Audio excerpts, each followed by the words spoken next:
I carabinieri della compagnia di Licata, agli ordini del capitano Francesco Lucarelli e del comandante di stazione Paolo Calatozzo, hanno eseguito 6 misure cautelari nei confronti di una banda di spacciatori che riforniva la piazza di spaccio licatese, facendo arrivare l'hashish direttamente da Palermo con un autobus di linea.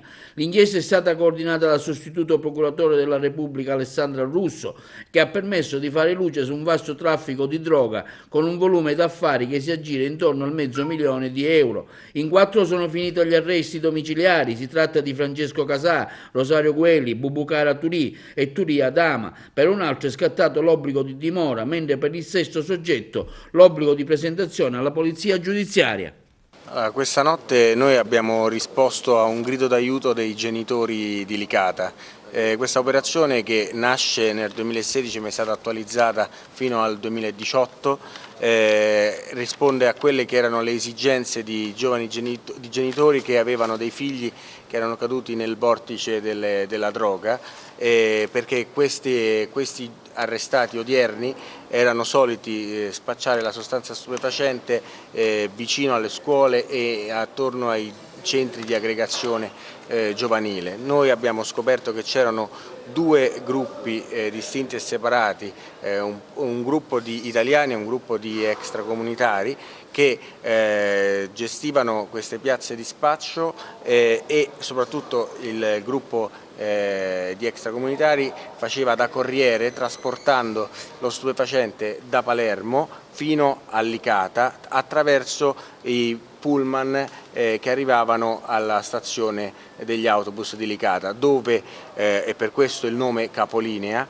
venivano intercettati e a seguito di perquisizioni arrestati e cristallizzate le attività di trasporto dello stupefacente.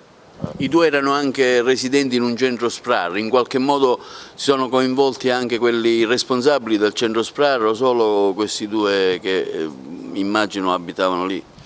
Gli extracomunitari che abitavano ovviamente nei centri SPRAR. Noi abbiamo cristallizzato un episodio di gestione che è avvenuto proprio in uno dei centri SPRAR di Licata, e chiaramente i coinvolti sono unicamente i soggetti che sono stati colpiti dalle misure cautelari odierne, che sono una risposta alla cittadinanza che è stata data anche grazie alla collaborazione e al coordinamento dato dalla Procura della Repubblica e nella persona della dottoressa Alessandra Russo, che ovviamente ha fatto le richieste al GIP, il quale ha accolto la strada investigativa percorsa, emettendo le misure cautelari odierne che sono state eseguite nella notte appena trascorsa.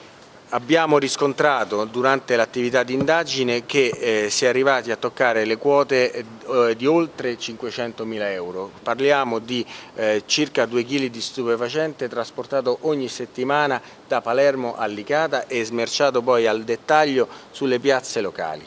Queste sono le cifre drammatiche che abbiamo potuto vedere sotto i nostri occhi. Ecco, come è iniziata l'operazione, l'avvio, diversi anni che l'ha seguita, ecco, se ci può dare qualche informazione. L'indagine è iniziata a seguito delle lamentele di alcuni genitori che si sono presentate anonimamente da me chiedendo il nostro intervento perché vedevano che i loro figli si stavano distruggendo vicino a dei soggetti sia italiani che extracomunitari. Da lì inizia un'attività dove effettuiamo un primo controllo con un sequestro di mezzo chilo di hashish al capolinea della stazione dei pullman da parte di un extracomunitario. L'attività di indagine inizia poi con delle intercettazioni che prosegue per circa un anno.